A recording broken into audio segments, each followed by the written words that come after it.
우리가 지난 주간에도 일주일 동안 우리의 각자의 생활 속에서, 각자의 삶 속에서 얼마나 많은 일들이 있었겠습니까? 또 지난 주간 또 많은 사건 속에서 우리는 살아왔습니다.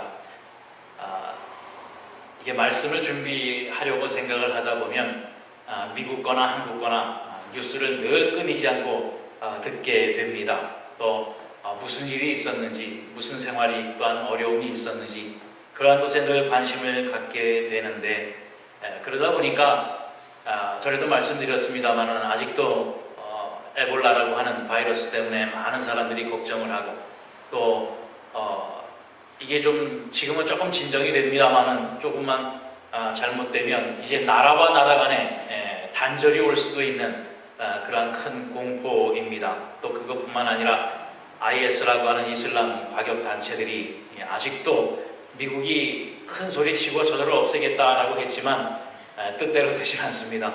마음대로 저들을 누르지도 못하고 오히려 그들의 확장이 되어지는 그러한 현상 속에서 우리가 있습니다. 그런가 하면 아까 우리 목사님 기도 가운데에도 나왔습니다만 정말 어처구니 없는 사건으로 또 귀한 생명들이 생명을 잃고 우리에게 또 슬픔을 줍니다. 늘 끊이지 아니하는 그러한 어려움이 우리 주변 속에서 늘 있습니다. 그런데 다른 사람의 얘기 아니라 우리의 얘기만 하더라도 지난 14일 날 미국 지질학회에서 발표를 했습니다. 우리가 살고 있는 이 부분망에 저렇게 지진대가 있습니다. 색깔별로 각각 다른 지진대의 모습을 보여주고 있습니다만, 이렇게 빨간 지진 색깔로 한 것과 또 이렇게 하늘색으로 한 이 지진대, 이 지진대가 지금 다 큰 지진으로 우리에게 올 그럴 확률이 굉장히 높아졌다라고 하는 겁니다. 얼마 전에 여기에 있는 나파의 지진이 6.9 지진대로 있었습니다만은 이제 머지않아 이쪽 아니면 이쪽에서 7.0 가까운 그러한 지진이 올 것이다 라고 하는 것을 발표를 했습니다. 지금 우리가 있는 데가 여기입니다. 우리 교회가 있는 데가 여기고 샌프란시스코가 여기고, 그러니까 이 양옆으로 큰 지진대가 자리를 잡고 있는데, 이 지진대가 이제 곧 큰 지진으로 일어날 것이다 라고 하는 것을 발표를 했는데, 뭐냐면 샌프란시스코 지역의 4개 지진대에 언제라도 강진을 일으킬 수 있을 정도로 에너지가 축적이 되어 있다라고 하는 겁니다.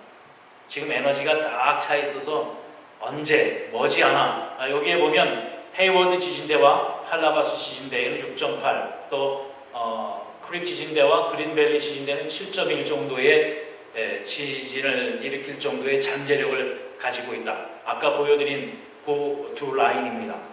그것이 머지않아 이제 큰 지진이 일어날 것이다 라고 하는 이야기를 하고 있는 겁니다. 자, 그러니 우리 어떻게 해야 되겠습니까?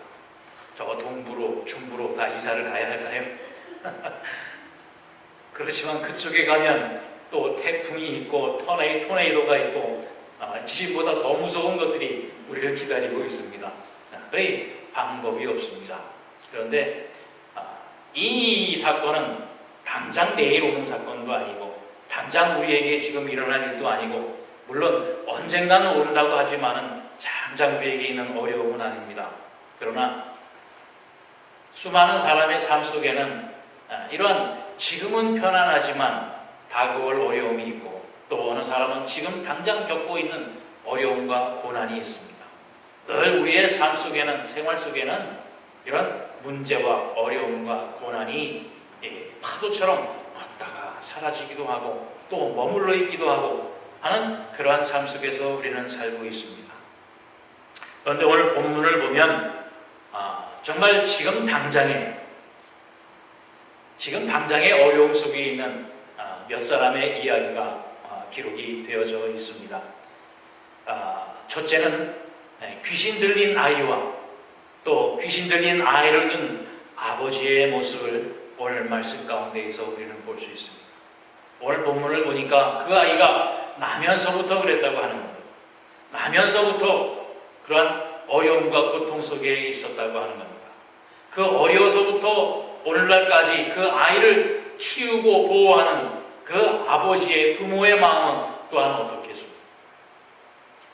그 안타까움을 가지고 이제 예수님의 제자들에게 와서 예수님의 제자들에게 그것을 고쳐주기를 구하고 있습니다. 그런데 오늘 본문은 뭐라고 그럽니까? 제자들도 고치지 못하고 있는 거예요. 그러니까 이 제자들도, 예수님의 제자들도 지금 어려움에 닥쳐 있는 겁니다. 병들어 있는 아이를 데리고 와서 고쳐달라고 그랬는데 고치려고 아무리 해도 고쳐지지 않는 겁니다. 예수님의 제자들인데 이 아이를 고치지 못하고 있는 어려움 속에 있다라고 하는 겁니다. 그런데 예수님의 제자들이 왜 이 아이를 고치지 못했느냐라고 하는 겁니다. 예수님의 제자들이 능력이 없어서 그랬을까요? 아닙니다. 오늘 본문은 9장입니다만 6장 말씀에 보면, 마가복음 6장 말씀에 보면 예수님이 제자들에게 귀신 쫓을 수 있는 능력을 주셨습니다. 마가복음 6장 7절로 13절 말씀에 보면 12 제자를 부르사 둘씩 보내시며 더러운 귀신을 제어하는 권능을 주시고 명하시되 여행을 위하여 지팡이 외에는 양식이나 배낭이나 전대의 돈이나 아무것도 가지지 말며 신만 신고 두벌옷도 입지 말라 하시고 또 이르시되 어디서든지 누구의 집에 들어가거든 그곳을 떠나기까지 거기 유하라. 어느 곳에서든지 너희를 영접하지 아니하고 너희 말을 듣지도 아니하거든 거기서 나아갈 때에 발 아래 먼지를 떨어버려 그들에게 증거를 삼으라 하시니 제자들이 나가서 회개하라 전파하고 많은 귀신을 쫓아내며 많은 병자들에게 기름을 발라 고치더라 라고 얘기를 하고 있습니다. 예수님이 분명히 12 제자를 부르시고 그들에게 더러운 귀신을 쫓아낼 수 있는 능력을 주셨고 그들은 그대로 많은 귀신을 쫓아내고 병자들을 고쳤습니다.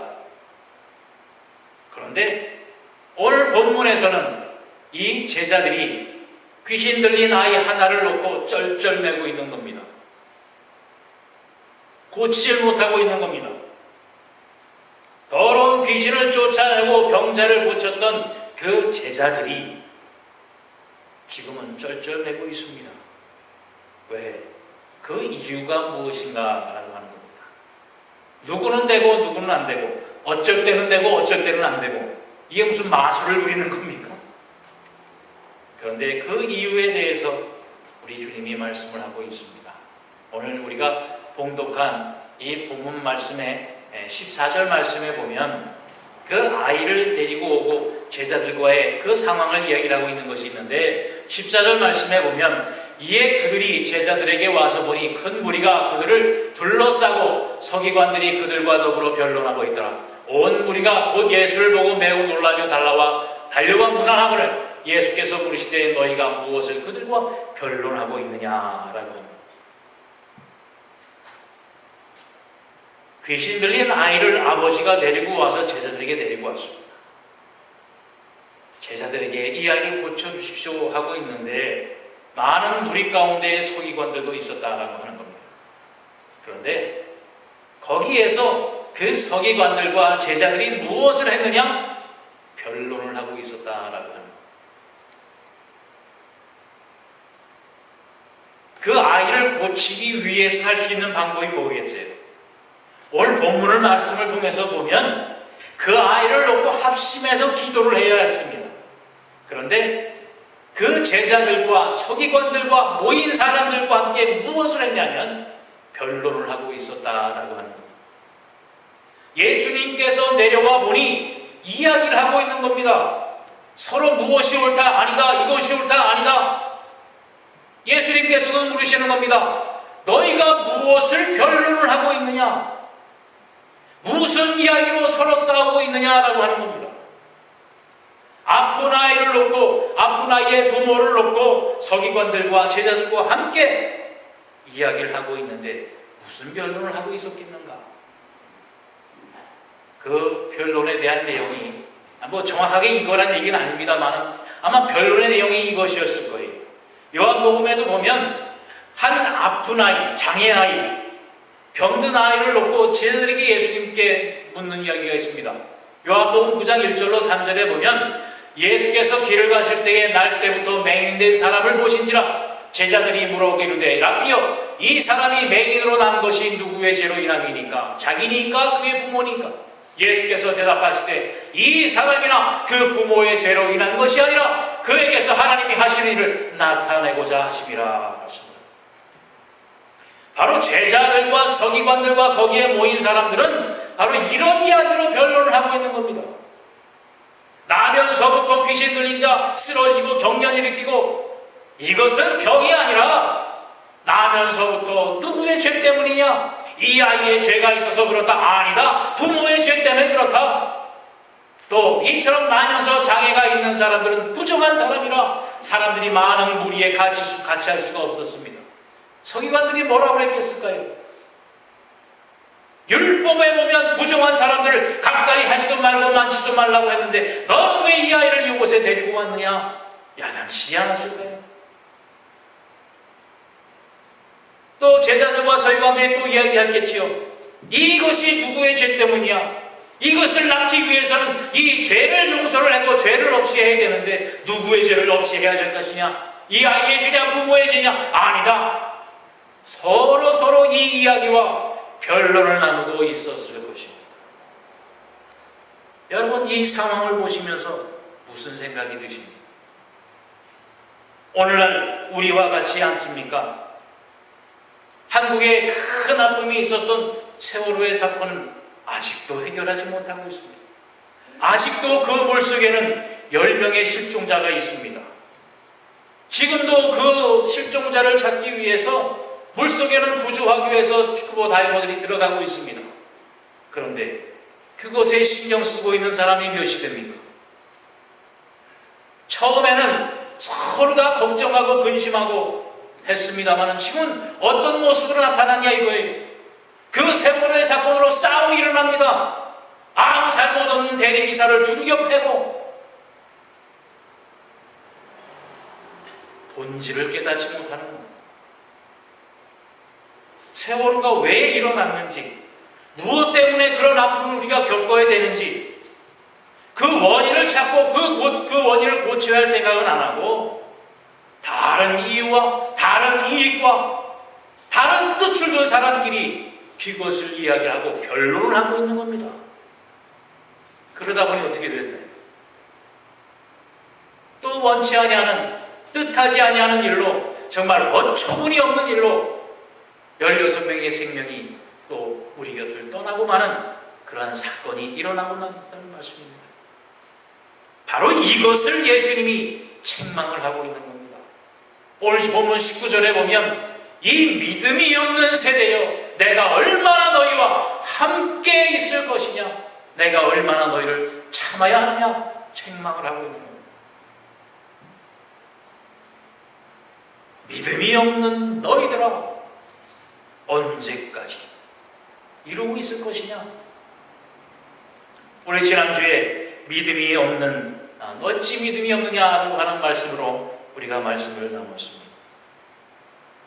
그 말씀 속에서 우리가 지난 한 주 동안 어떻게 살았습니까? 정말 믿음 속에서, 신앙 속에서, 하나님이 나와 함께 하신다고 하는 생각 속에서 늘 기뻐하고 감사하는 생활을 했습니까?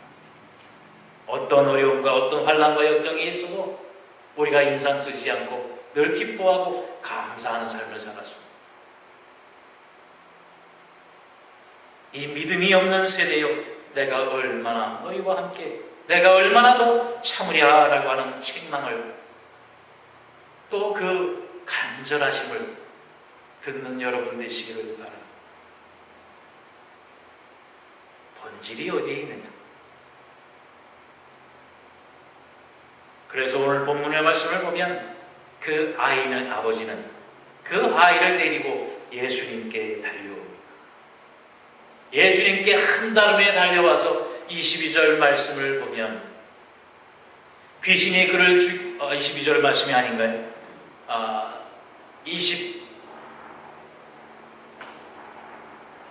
22절 말씀입니다.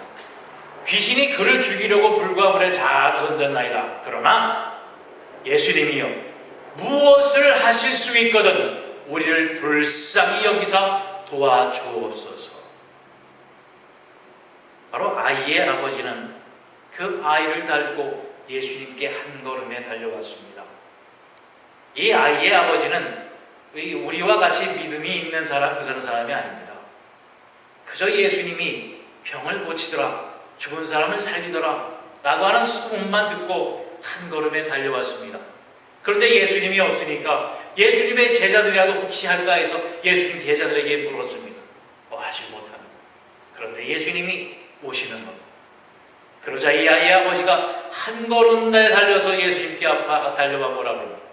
무엇을 하실 수 있거든 우리를 불쌍히 여기사 도와주옵소서. 예수님, 무엇을 좀 해주십시오. 어떻게든 어떤 방법을 쓰든 무슨 약을 쓰든 하여튼 무엇을 해서 치고 먹든 간에 우리 아이를 좀 도와주십시오 라고 간절히 구하는 겁니다. 이에 예수님의 대답이 뭐라고 그러십니까? 예수께서 이르시되 할 수 있거든이 무슨 말이냐? 믿는 자에게는 능히 하지 못할 일이 없느니라. 참으로 유명한 말씀입니다. 우리 조금만 이 말씀을 갖고 있는 사람들은 무엇이든지 할 수 있다고 생각을 합니다. 믿는 마음에는 무엇인지 다 한다고 얘기를 합니다. 할 수 없는 것이 없다고 합니다. 다 한다고 합니다. 이 말씀은 그런 말씀이 아닙니다. 무엇이든지 무조건 다 할 수 있다는 게 아니라 바로 전에 아이의 아버지는 예수님께 어떤 방법을 요구를 한 겁니다. 얘를 만지던 때리던 주무르던 안수를 하던 그런 방법, 무엇을 할 수 있든지 간에 무엇은 방법이든지 간에 써서 이 아이를 좀 고쳐주십시오라고 하는 거예요. 그러나 예수님의 대답은 그런 방법이 아니라는 겁니다. 이 아이를 고칠 수 있는 것은 어떤 방법, 어떤 수단이 아니라 바로 믿음 외에는 이 아이를 고칠 수 없다라고 하는 얘기예요. 오늘 본문 가운데 얘기하고 있는 이 아이의 증상을 보면 무슨 병 같습니까? 오늘날에는 병명이 딱 나옵니다. 귀신 들린 아이라기보다는 간질병에 걸린 아이에 가깝습니다. 간질병에 걸려서 시도 때도 없이 쓰러지고 파리해지고 거품 물고 하는 겁니다. 경련을 일으키는 겁니다. 곧 죽을 것 같이 발작을 합니다. 간질병입니다. 그러나 이 당시에는 그 병명을 알지를 못해요. 그러니까 귀신 들렸고 귀신 들린 아이로 보는 겁니다. 이 아이를 고칠 수 있는 방법은 어떤 수단과 방법, 오늘날에는 그 간질병을 오늘날에도 아직 그 간질병을 완전히 고치지 못합니다. 그냥 증상만 완화할 수 있습니다. 그 간질병의 병 원인이 뭐냐면 바로 이 뇌에 있기 때문에 그 뇌의 신경계를 조절하는 그 약을 먹으면 간질병의 그 발작을 약간 완화시키고 조절을 시킬 수 있습니다. 그러나 오늘날도 아직 완전히 고치지 못합니다. 그러니 이 당시에는 어떻게 했어요? 완전히 고칠 수 있는 방법과 수단은 없는 겁니다. 그러나 예수님은 하실 수 있다고 하는 겁니다. 그것이 뭐냐면 믿음으로 할 수 있다라고 하는 거예요. 그러니까 이 아이의 아버지가 나는 믿습니다. 나는 믿습니다. 예수님 믿습니다. 그런데 24절 말씀에 보면 아버지가 소리 질러 이르되 내가 믿나이다. 그러면서 뭐라고 합니까? 나의 믿음 없는 것을 도와주소서. 내가 믿기를 원합니다. 그런데 무엇을 믿어야 되는지 알 수가 없다는 겁니다. 예수님이 고쳐주실 것을 믿습니다. 방법이 없습니다. 그렇기 때문에 믿습니다. 그런데 어떻게 무엇을 믿어야 할 것인지 나를 도와주소서. 확실히 무엇에 근거를 두고 믿을 수 있는 그 답을 달라라고 하는 바로 그 말씀입니다. 그 기도를 이 아이의 아버지는 예수님께 구하고 있습니다. 여러분 무슨 믿음인 것 같습니까? 여러분에게는 이 믿음이 있습니다. 여러분에게는 이 믿음을 가지고 오늘도 하나님 앞에 기도하고 간구하고 있는가라고 하는 것입니다. 이 아이 아버지의 부르짖음과 소원을 보시고 예수님께서는 이 아이를 고쳐주셨습니다. 오늘 본문 가운데에서 보면 귀신에게 야단치면서 이 귀신을 내쫓는 말씀을 봅니다. 그런데 여러분 25절 말씀에 보면 그 귀신이 어떤 귀신이라고 얘기를 합니까? 그 더러운 귀신을 꾸짖어 이르시되 말 못하고 못 듣는 귀신아 내가 네게 명하노니 그 아이에게서 나오로 다시 들어가지 마라. 듣지도 못하고 말도 못하는 귀신에게 말을 하고 있는 겁니다.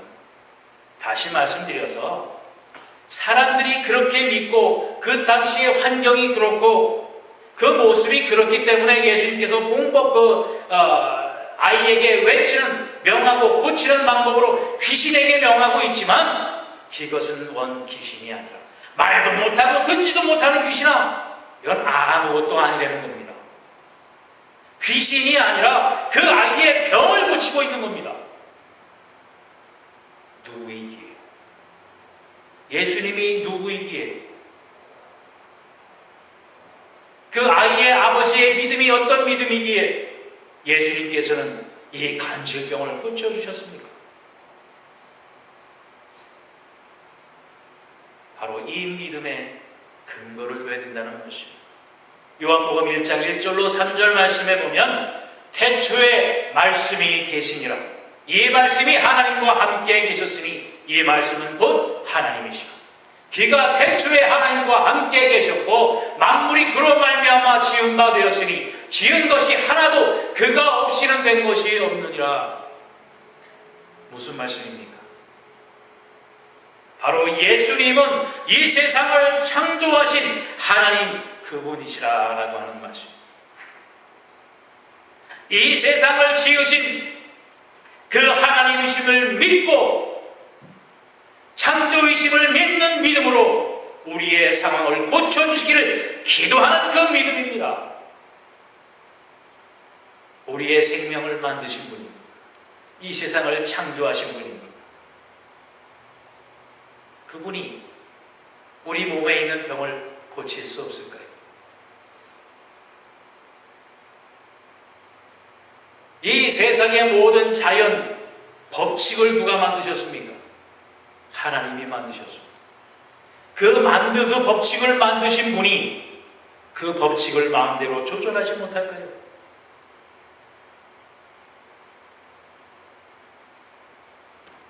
오늘날 우리가 이처럼 존재하고 살아가고 온 우주가 붕괴하지 아니하고 그 자리를 지키고 있는 것은 바로 하나님께서 그 모든 법칙을 빈틈도 없이 조절을 해놓으셨고 계산을 해놓으셨고 계획을 해놓으셨기 때문입니다. 그 법칙을 조금 고쳐서 죽은 자가 살아나고 병든 자가 병을 고치고 하는 일이 우리 하나님께서 하실 수 없을까요? 이 세상의 창조주이시고 주인이신 그 하나님, 그 예수님을 믿는 믿음으로 그 주님께 예수께 구하며 기도하게 될 때에 이러한 모든 병은 고쳐질 수가 있고 귀신이 나가는 일이 일어날 수 있다라고 하는 바로 그 말씀입니다. 그런데 제자들은 왜 하지 못했느냐라고 하는 겁니다. 제자들은 왜 하지 못했느냐? 오늘 본문 29절의 말씀에 보면 이르시되 기도 외에 다른 곳으로는 이런 종류가 나갈 수 없느니라 말씀하셨어요. 기도 외에는 이런 일을 이루어낼 수가 없는데 무슨 기도냐? 야고보서 5장 15절로 16절 말씀에 보면 믿음의 기도는 병든 자를 구원하리니 주께서 그를 일으키시리라. 혹시 죄를 범하였을지라도 사심을 받으리라. 그러므로 너희는 죄를 서로 고백하며 병 낫기를 위하여 서로 기도하라. 의인의 기도의 간구는 역사하는 힘이 크다라고 말씀을 하고 있습니다. 기도밖에는 방법이 없는데 무슨 기도냐? 믿음의 기도입니다. 무엇을 믿는 믿음이에요? 우리 예수님께서는 이 세상을 창조하신 창조주이십니다. 이 세상의 주인이신 그 하나님이심을 믿고 기도하는 겁니다. 의인의 기도라고 하는 것은 바로 그 믿음을 가지고 있는 그 사람의 기도입니다. 그 기도를 서로 하라라고 하는 말씀이에요. 그 기도로 병이 낫는다는 겁니다. 그 기도로 문제를 해결할 수 있다는 겁니다. 그 기도로 아픔을 해결할 수 있다는 겁니다. 그 기도로 병을 고칠 수 있다라고 하는 바로 그 말씀. 그런데 제자들은 기도하지 아니하고 변론만 했다는 얘기입니다. 아무리 얘기를 하고 아무리 근원을 찾고 아무리 따지고 해봐야 아무 소용이 없는 일입니다. 아무리 똑똑한 사람이라도 아무리 박사학위가 10개가 있어도 기도하지 아니하면 아무런 소용이 없다는 거예요. 아무리 명약이 있고 백약이 있어도 기도하지 아니하면 그 근원을 고치지 못한다라고 하는 말씀입니다. 여러분, 우리에게는 이러한 믿음과 이러한 기도가 있습니까? 여러분이 지난 한 주간 동안 하나님의 주신 믿음 속에서 우리가 이 아이의 아버지와 같이 나의 믿음이 내 신앙이 어디에 있는지, 이 아버지와 같이 믿음 없음을 불쌍히 여겨주시고 하나님을 향한 믿음이 온전함 속에서 내가 자리를 잡게 하여 주셔서 기도하셨습니다. 다가올 두려움, 지금 닥쳐있는 어려움, 지금 해결하지 못하는 문제를 들고 이 모든 것을 한 번에 해결하실 수 있는 하나님이 계시다라고 하는 그 사실을 믿고 여러분 주님 앞에 기도하셨는가라고 하는 말씀. 마지막으로 전에 한번 제가 이하바로 말씀드렸던 걸 말씀드리고 마치겠습니다. 어느 한 작은 동네에 술집이 하나가 생겼습니다. 많은 사람들이 그동안은 정말 예수 잘 믿는 그러한 교회요, 술집 동네였는데 갑자기 술집이 들어오고 나니까 많은 사람들이 술을 먹고 밤에 방탕을 합니다. 또 술집이라고 하는 것이 월, 수, 목, 금, 토, 일 주일이고 토요일 밤이고 상관하지 않습니다. 항상 문을 열고 술을 팝니다. 그러다 보니까 이 교회에서 예배를 드릴 때 늘 방해가 됩니다. 술 취한 사람들이 왔다 갔다 하고 교인들도 어쩌다 보면 술집에 들어가 있고, 그러다 보니까 이 교회에서 합심 기도를 하기로 시작을 했어요. 저 술집이 망하게 하여 주옵소서, 저 술집이 우리 동네에서 물러가게 하여 주옵소서 기도를 하고 있었습니다.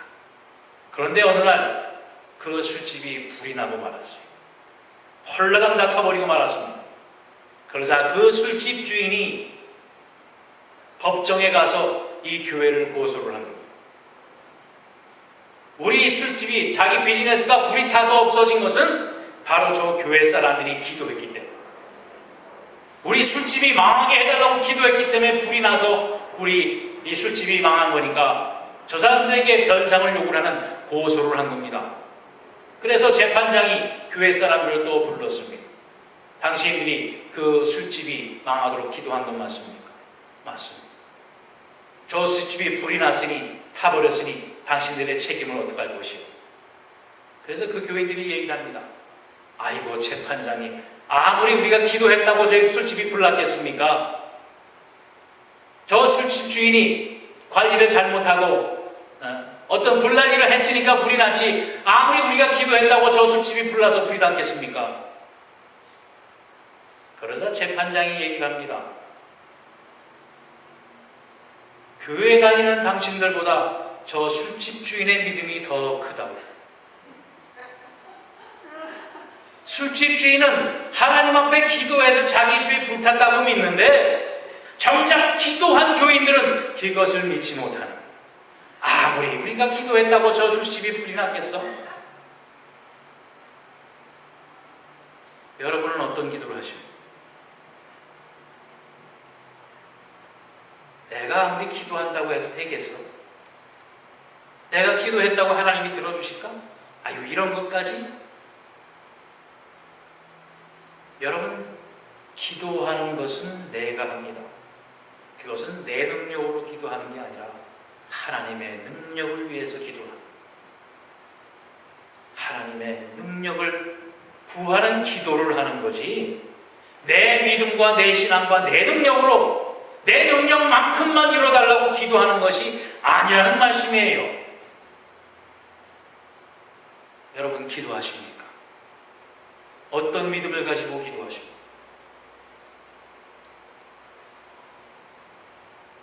우리 창조주 하나님, 창조주 예수 그리스도를 믿는 믿음으로 우리 기도하시기를 바랍니다. 그 기도는 병을 낫게 합니다. 문제를 해결합니다. 예수님은 죽은 사람도 살리셨습니다. 그 하나님께서 여러분을 살리실 겁니다. 오늘 다시 한번 여러분 믿음 없음을 불쌍히 여겨주시고 우리에게 믿음을 주시고 그 믿음의 기도, 의인의 간구를 하나님 앞에 할 수 있는 우리 한련재단이 될 수 있도록 여러분 기도하시는 우리 한련재단의 여러분이 되시기를 주님의 이름으로 축원합니다. 기도하시겠습니다. 주님 감사합니다.